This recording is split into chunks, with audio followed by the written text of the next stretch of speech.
Israel তো ওত পেতে আছে। ইসরায়েলের লবিস্ট ফার্মগুলো খুব স্ট্রং, যেখানে আমেরিকার নীতি নির্ধারকরা পর্যন্ত আছে।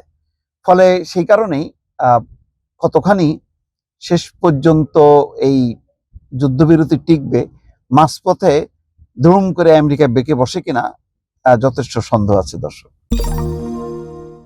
আসলে ইরানের সঙ্গে যে যুদ্ধবিরতি চলছে বা আলোচনা চলছে, এটা কি শেষ পর্যন্ত লক্ষ্যে পৌঁছাবে?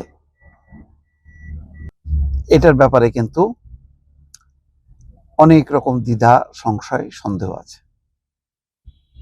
খোদ আমেরিকানরাই মনে করে যে ইরানের সঙ্গে যুক্তরাষ্ট্রের যুদ্ধবিরতি টিকবে না। এই কারণে দেখবেন যে যুক্তরাষ্ট্র যে 12 বিলিয়ন মার্কিন ডলার ছাড় করার সিদ্ধান্ত নিয়েছে, সেখানে বলা হচ্ছে যে তারা এটা একবারে দেবে না, 6 বিলিয়ন ডলার দেবে এখন, তারপরের ধাপে 2 ধাপে দেবে।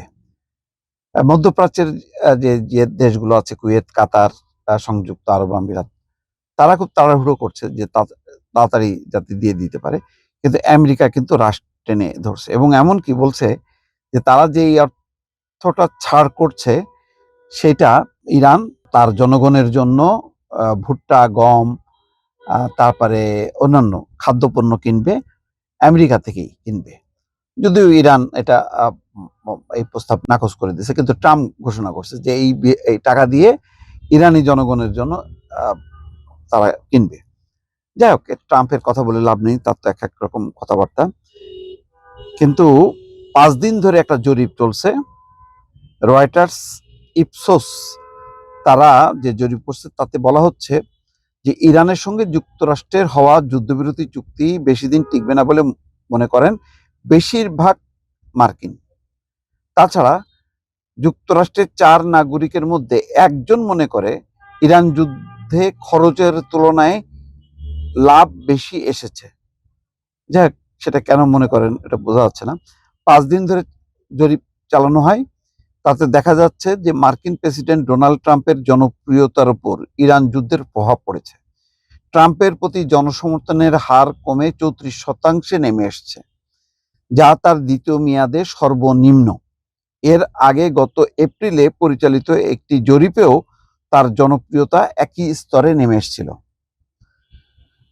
তাহলে দেখেন, ট্রাম্পের তারা ইরান যুদ্ধটা পছন্দ করছে না সত্য, কিন্তু তার মানে এই না যে ট্রাম্প ইরানের বিরুদ্ধে যুদ্ধ করুক এটা পছন্দ করছে না, আবার দর কষাকষিতে ইরান জিতে যাক, ইরান সামনে এগিয়ে যাক, সেটাও কিন্তু আবার তারা চাচ্ছে না। এরকম একটা অবস্থা। তো এখন যেটা যুদ্ধবিরতির আলোচনা যেটা শুরু হয়েছে, এখন টেকনিক্যাল টিম আলোচনা শুরু করেছে, সেখানে এখন পর্যন্ত পরমাণু কর্মসূচি নিয়ে কোনো কথাবার্তা আসেনি। তার আগে অন্যান্য শর্ত, যেমন লেবানন ফ্রন্টে যুদ্ধ বন্ধ করতে হবে, জব্দ সম্পদ ছাড় করতে হবে, নিষেধাজ্ঞা প্রত্যাহার করতে হবে, এইরকম বিষয়ে ছাড় দিতে দিতে মানে আমেরিকা শুধু একটা পয়েন্ট, পরমাণু কর্মসূচি, কিন্তু তার আগে যেই 13টা কর্মসূচি সবই হচ্ছে ইরান সম্পর্কিত এবং ইরানের ক্ষতিপূরণ, যুদ্ধে তার যে ক্ষয়ক্ষতি হয়েছে সেগুলি পুনর্গঠনের, এইগুলি মিটাতে মিটাতে যখন মানে দেখা যাবে যে ইরানের পাল্লা ভারী, সে অনেক কিছু পেয়ে গেছে, তখন কিন্তু ইউরোপে, আমেরিকায় হইচই শুরু হবে।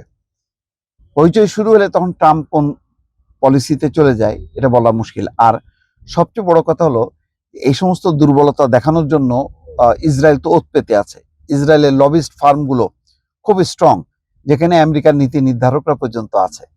ফলে সেই কারণেই কতখানি শেষ পর্যন্ত এই যুদ্ধবিরতি টিকবে, মাঝপথে ধুম করে আমেরিকা বেঁকে বসে কিনা যথেষ্ট সন্দেহ আছে। দর্শক।